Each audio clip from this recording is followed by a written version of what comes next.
Aujourd'hui, on fête les 1000 abonnés et je vous donne 10 conseils pour bien débuter en FPV. A tout de suite.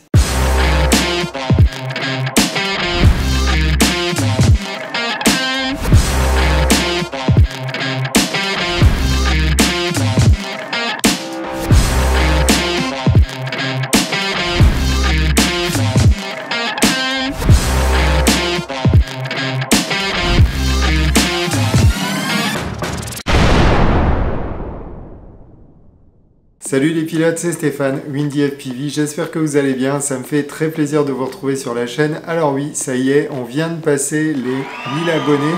Alors tout d'abord, je voulais vous remercier du fond du cœur pour vous être abonné à la chaîne. Et puis merci aussi de me suivre quasiment toutes les semaines sur les vidéos qui sont dédiées au FPV. Donc les 1000 abonnés, ils sont arrivés très vite finalement. Alors ça s'est passé en un an et ça a accéléré là juste le week-end dernier. Et il y a une raison pour ça, il y en a deux en particulier. En fait, avec des amis, on a créé une association. Donc je vais d'abord remercier toutes les personnes qui m'ont aidé à créer cette association. Il y a d'abord Caroline, ma chérie, il y a Yann, il y a Camille, il y a Julien, il y a Hervé et puis il y a Johan. Donc voilà, on est plusieurs personnes à avoir créé cette association et c'est une association qui est dédiée aux drones FPV et plus particulièrement au vol en intérieur. Alors suite à ça, j'ai été contacté par la mairie de ma ville ils ont un petit journal local et ils m'ont demandé si j'étais d'accord pour faire un article. Donc c'est ce qu'on a fait, on a fait un petit article. Donc je les remercie aussi énormément parce que ça a aidé à faire connaître l'association et puis en parallèle ça a aidé à faire connaître la chaîne. Et puis derrière cet article en fait j'ai été contacté par une journaliste du Parisien qui voulait aussi faire un article sur Crépy-en-Valois et sur l'association puisque vous savez que Crépy-en-Valois en ce moment c'est un petit peu ce qu'ils appellent un cluster par rapport à ce fameux virus Covid-19 et ils avaient envie de parler d'autre chose que du Covid-19 à Crépy-en-Valois, donc on en a profité pour parler de l'association. Donc je remercie la ville de Crépy et puis je remercie aussi le journal Le Parisien. Je voulais aussi adresser mes remerciements à Yann qui se reconnaîtra et avec qui je travaille aujourd'hui pour avoir cru en moi et puis pour m'avoir porté dans tous mes projets. Alors merci à toi Yann. Alors comme il y a pas mal de personnes qui ont rejoint récemment la chaîne et peut-être que vous êtes des débutants, je me suis dit que ce serait intéressant de vous donner mes 10 conseils pour débuter sereinement en FPV. Donc on va tout de suite passer au conseil numéro 1. Mon premier conseil, c'est de faire du simulateur. Entraînez-vous d'abord sur simulateur avant d'aller faire voler votre drone et puis éventuellement de le casser. Le simulateur, c'est vraiment très formateur. Donc il y en a plein qui existent sur le marché. Vous avez DRL, vous avez DCL, vous avez Liftoff, vous avez FPV Freerider, il y en a énormément, je pourrais vous les lister dans la description de la vidéo, mais en tout cas c'est important de vous entraîner et de faire vos premières armes sur simulateur. Alors pour ça il va vous falloir une radiocommande, donc là vous avez deux choix, ou soit vous vous dites que vous allez perdurer dans le FPV et vous allez vous acheter tout de suite du matériel que vous allez garder longtemps, comme par exemple cette radio, on y reviendra un petit peu plus tard et je vous indiquerai les shops sur lesquels vous pouvez l'acheter. Ou ce que vous pouvez faire, c'est acheter une radio un petit peu moins chère. Alors pour ça, il y a par exemple la FlySky i6. C'est une radio qui est bas de gamme, avec laquelle moi aussi j'ai fait mes premières armes, qui m'a duré à peu près 8 mois, mais qui est vraiment bien pratique. Et puis il n'y a pas trop de boutons, elle n'est pas très compliquée à programmer. Et du coup, pour faire du simulateur, il vous faudra aussi un câble que vous reliez entre la radiocommande et puis votre PC. Mais vous aurez besoin juste de la radio et puis du câble. Et puis vous pourrez déjà démarrer le simulateur et voir si le FPV vous plaît. Mon deuxième conseil, et ça c'est important aussi, c'est d'essayer de vous rapprocher d'un groupe de pilotes ou d'un club de FPV parce que c'est là que vous allez trouver les meilleurs conseils et c'est là aussi qu'on va vous assister le plus. Alors si vous n'avez personne autour de vous dans votre région, il y a d'autres moyens sur lesquels on va revenir plus tard, mais je pense que dans vos régions, les régions où vous habitez, il y a forcément un groupe de pilotes qui doit pratiquer le FPV pas très loin de chez vous. Donc essayez de les contacter par Facebook, essayez de voir si vous ne trouvez pas des groupes Facebook dans votre région et puis rapprochez-vous d'eux, ils sauront vous donner les bons conseils pour débuter en FPV. Mon troisième conseil, c'est de passer votre formation Fox Alpha Tango. Alors, la formation Fox Alpha Tango, c'est une formation qui vous expliquera les règles qui sont en vigueur lorsque l'on fait voler un appareil, donc hors par exemple d'un club d'aéromodélisme, parce que on sait très bien qu'en général, nos drones FPV, on les fait pas, on n'est pas forcément inscrit dans des clubs d'aéromodélisme et on les fait voler à la campagne. Voilà, donc dans des endroits un petit peu dégagés. En tout cas, n'hésitez pas à passer cette formation donc sur Fox Alpha Tango. Et puis une deuxième chose aussi, c'est que lorsque vous aurez cette formation, vous aurez un petit diplôme que vous conserverez dans vos affaires. Donc si un jour par hasard, alors ça m'est jamais arrivé, mais si un jour par hasard vous vous faites contrôler par les forces de l'ordre, vous pourrez leur présenter cette formation et puis voilà, montrer votre bonne foi et que vous connaissez les règles pour faire voler votre drone en toute sécurité.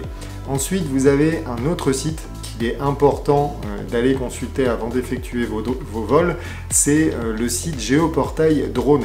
Alors sur ce site, en fait, ce sont des cartes, c'est la carte de France en fait, et vous avez des zones en fait qui sont symbolisées en rouge. Alors ces zones-là sont en général les agglomérations au-dessus desquelles vous n'avez pas le droit de voler. Et puis après, il y a la proximité des aéroports aussi dont il faut tenir compte. Donc n'hésitez pas à aller voir sur Géoportail avant d'effectuer vos vols si vous êtes dans une zone qui est interdite, réglementée, parce que quelquefois aussi vous avez des limites de hauteur. Quelquefois vous pouvez être limité à 50 mètres de hauteur pour vos vols. Donc c'est important aussi d'aller voir ce site avant d'effectuer vos vols en extérieur. Mon quatrième conseil, et là ça va plutôt être une question, c'est où acheter votre matériel de FPV. Alors là vous avez deux choix. Quoi qu'il arrive, ça va se passer en ligne parce que moi je ne connais aucun magasin qui a pignon sur rue et qui vend du matériel de FPV. Donc les deux choix qui vont s'offrir à vous, c'est d'acheter en France ou à l'étranger. Alors pour la France, forcément ça va être un petit peu plus cher puisque on paye les taxes, c'est pas de la faute des revendeurs, c'est la faute de l'État on va dire effectivement parce qu'on a 20% de taxes donc c'est un petit peu plus cher, ou soit vous achetez à l'étranger et là il va falloir vous armer de patience. Alors un site de prédilection pour toutes les personnes qui achètent du matériel de FPV à l'étranger et en Chine plus particulièrement, c'est Banggood. Alors si vous voulez bénéficier de promos, j'ouvre une petite parenthèse, j'ai un petit groupe Facebook qui s'appelle Banggood Drone FPV, Banggood France Drone FPV Promo, sur lequel je vous fais bénéficier de petites promos sur du matériel que je vois de temps en temps et pour lesquels je bénéficie de promos. Donc ce sont des liens affiliés, à savoir que lorsque vous achetez ce matériel que vous n'allez pas forcément payer plus cher, de mon côté, en fait, je bénéficie d'une petite commission et puis ça m'aide à continuer à vous faire de jolies vidéos. Si vous n'avez pas la patience d'acheter en Chine, parce que parfois ça peut mettre 3 semaines, 1 mois, voire plus pour arriver chez vous, alors si vous n'avez pas cette patience, vous pouvez toujours acheter en France. Et là, vous avez deux shops. Vous avez Drone FPV Racer qui est, à ma connaissance, un des leaders dans le monde du drone FPV, puisqu'il vous propose énormément de matériel, il vous propose même des drones qui sont entièrement montés. Et puis, j'ai jamais eu de soucis avec Drone FPV Racer, ça s'est toujours très très bien passé, les produits arrivent très très vite, en général en 48 heures les produits sont chez vous, donc c'est quand même relativement appréciable. Et puis sinon vous avez un deuxième shop qui s'appelle Planète FPV. Donc Planète FPV, le revendeur, il est très très sympa, j'ai eu quelques contacts avec lui et ce sont les importateurs de la Jumper T16. Donc ils n'ont pas une importation exclusive, vous pouvez les trouver ces radios sur d'autres shops, mais voilà, moi j'ai eu un très très bon contact avec eux, et cette radio là que vous voyez, vous pouvez l'acheter chez eux, elle vaut dans les 160 € à peu près. Donc c'est pas très cher et c'est une radio qui est vraiment super sympa. Si vous voulez en découvrir plus sur cette radio et puis apprendre, je vous mets une playlist ici où je vous explique comment programmer cette radio, et puis aussi vous pourrez l'utiliser sur simulateur si vous décidez par exemple que vous allez perdurer dans le monde du FPV. Vous pouvez acheter directement cette radio, c'est quand même une valeur sûre, elle est vraiment super sympa. Mon cinquième conseil, et ça c'est une question qui revient relativement souvent, c'est avec quel type de drone je dois débuter.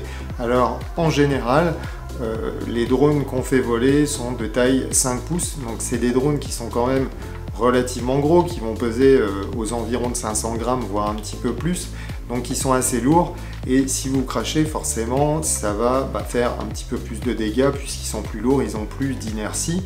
Et puis, bon, ce sont des drones sur lesquels vous pouvez monter une GoPro, mais je pense pas que ce soit votre priorité quand vous débutez. La priorité quand on débute, c'est vraiment d'apprendre à voler. Et pour ça, il y a plein de nouvelles catégories qui sont sorties ces derniers temps. Alors, je vais parler des Toothpick par exemple. Ce sont des drones qui ont des tailles vraiment compactes, qui peuvent voler très très vite, mais que vous pouvez assagir avec votre radio. Parce que l'avantage, en fait, c'est que n'importe quel drone finalement de FPV, vous pourrez l'assagir grâce à votre radiocommande et l'adapter à votre niveau en fait. Et puis au fur et à mesure que vous allez progresser, vous pourrez augmenter certains paramètres sur votre drone pour qu'il soit plus vif, pour qu'il vole plus vite. Donc après il y a des limites, hein. Après il faudra peut-être passer à un modèle supérieur, mais en attendant, si vous voulez pas vous prendre la tête, vous pouvez aussi aller sur Banggood. Il y a des packs qui sont tout faits, qui comprennent le drone, la radio, vous avez les batteries, vous avez le chargeur, vous avez les lunettes, vous avez tout ce qu'il faut. Et en particulier, il y a une marque à laquelle je pense qui s'appelle Ishin et qui ont sorti il n'y a pas très longtemps le Novice 3. Alors c'est pas une machine que j'ai essayé, mais je pense que si vous regardez d'autres vidéos sur YouTube, il y a certainement des youtubeurs qui l'ont testé. Je pense peut-être à YKS, donc Yann, vous pourrez aller voir sur sa chaîne, il me semble qu'il a testé ce drone et qu'il n'en était pas mécontent. Donc c'est une machine qui semble relativement sympa pour débuter. Et puis le petit plus, c'est que vous avez tout est réglé et vous n'avez plus qu'à voler. Alors vous pouvez bien sûr aussi construire votre machine vous-même. C'est pas ce que je recommande quand on débute, parce que quand on débute, on a envie de se faire plaisir rapidement et on a envie de voler. Donc je vous recommande plutôt d'acheter une machine toute faite, et puis votre deuxième machine, à ce moment-là, vous la construirez. J'ai aussi une playlist que je vous mettrai, donc ici, il y aura un petit bandeau qui va passer, où voilà, je vous explique pas à pas comment monter votre première machine de freestyle. Donc voilà, si vous voulez vous renseigner, n'hésitez pas à aller voir ces vidéos, parce qu'il y a pas mal d'infos quand même qui sont intéressantes à voir. Mon sixième conseil, c'est quand vous allez faire vos premiers vols, donc en réel, une fois que vous serez à peu près rodé sur simulateur, si vous faites vos premiers vols, faites-les dans des endroits dégagés. Vous amusez pas à décoller avec votre drone dans votre maison par exemple, ou dans votre jardin, parce que, mis à part si vous avez plusieurs hectares de terrain, il faut vraiment que ce soit un endroit dégagé. Ce sont des machines qui sont quand même dangereuses, donc soyez seul, évitez qu'il y ait vos enfants autour, parce que vous pourriez les blesser. Donc pour vos premiers vols, volez vraiment dans des endroits dégagés, trouvez-vous un endroit en plein champ, où il n'y a personne qui viendra vous voir aussi, et puis vous déconcentrer pendant que vous pilotez, parce que ça demande pas mal de concentration quand on débute. Donc trouvez un grand terrain dégagé, et puis allez voir sur Géoportail si vous avez le droit de voler sur ce grand terrain. Mon septième conseil, c'est quitter le mode horizon le plus rapidement possible. Alors qu'est-ce que c'est que le mode horizon? Vous verrez que pour faire voler votre drone, vous allez avoir besoin de le connecter donc sur un logiciel qui s'appelle Betaflight. Alors Betaflight, c'est ce qu'on utilise en général, puisqu'il y en a beaucoup d'autres. Je ne vais pas m'étendre sur le sujet, je vais parler de Betaflight. Et sur Betaflight, vous avez un mode qu'on appelle le mode horizon. Alors ce mode-là, il est très très pratique, puisqu'il permet à votre machine, si votre gyroscope est correctement paramétré et réglé, il permet à votre machine de rester à plat lorsque vous allez lâcher les manches.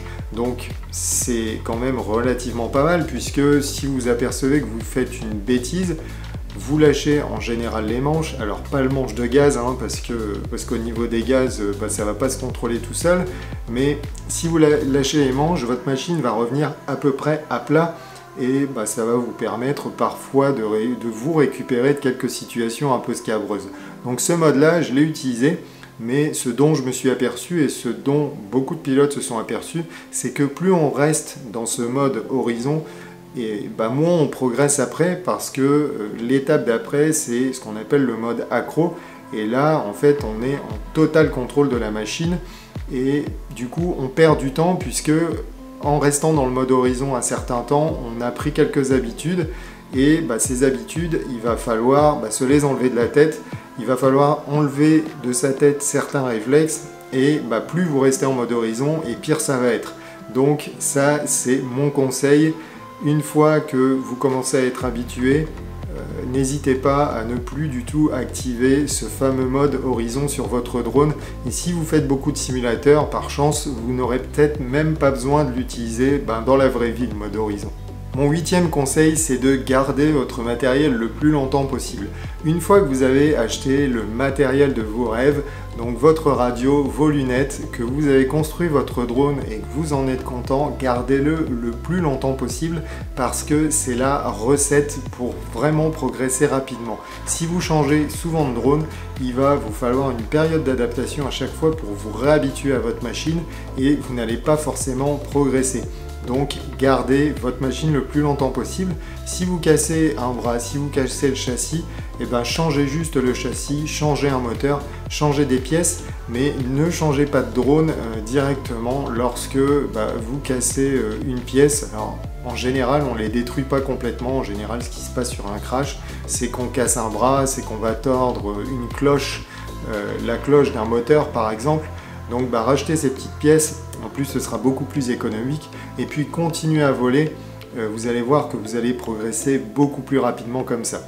Mon 9e conseil, si vous cherchez des infos sur les FPV, il y a un site que je vous recommande vraiment, c'est Culture FPV. Sur ce site-là, il y a énormément d'informations sur le matériel, il y a des tests, ils ont même une chaîne YouTube, alors je leur fais aussi de la pub, ils sont relativement connus en France, voilà, c'est David Zouari qui gère cette chaîne avec Vincent, qui sont très sympas, et puis ils ont même des groupes Facebook.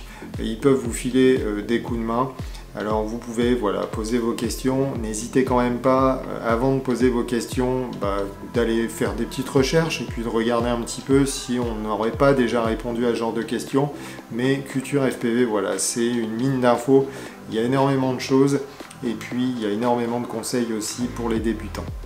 Et mon 10e conseil, qui n'est pas des moindres, c'est de se faire plaisir. Le plus important dans le drone FPV, c'est de se faire plaisir, c'est de se retrouver entre copains, de s'amuser, de voler. Alors je sais que ça peut parfois être super frustrant parce que moi ça m'arrive aussi encore malheureusement de temps en temps. Mon modèle vole pas forcément bien, on a tous des petits soucis, il faut faire des réglages.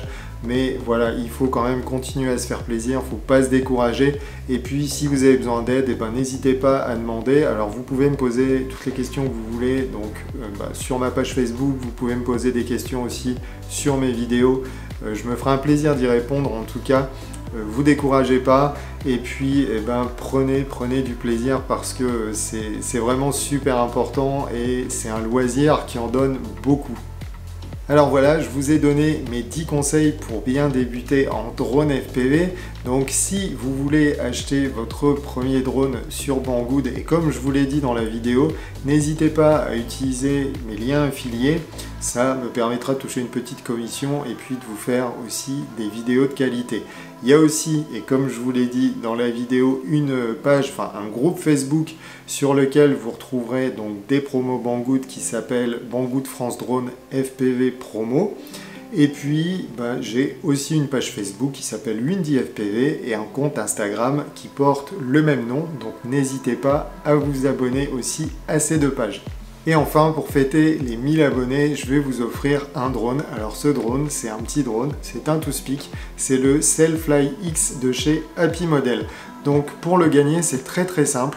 Je vais juste vous demander de laisser un commentaire et puis pour qu'on s'entraide dans la communauté, ce que vous allez mettre dans le commentaire, c'est de quelle région vous êtes et si vous êtes débutant ou si vous êtes confirmé. Comme ça, les gens pourront aller voir dans les commentaires s'ils ont des personnes proches de chez eux qui sont à même de les aider à débuter en FPV. Donc le règlement, il est très simple. Et puis le tirage au sort, on le fera mercredi prochain où j'annoncerai donc le nom du gagnant de ce Sailfly X de chez Happy Model. Alors voilà, cette vidéo est terminée, j'espère que ça vous aura plu. Si c'est le cas, n'hésitez pas à mettre un petit pouce, à laisser un commentaire, à me poser toutes les questions que vous voulez, je me ferai un plaisir d'y répondre. Et puis, n'hésitez pas aussi à vous abonner à la chaîne. En attendant, je vous souhaite de très bons vols et puis je vous dis à très bientôt. Ciao!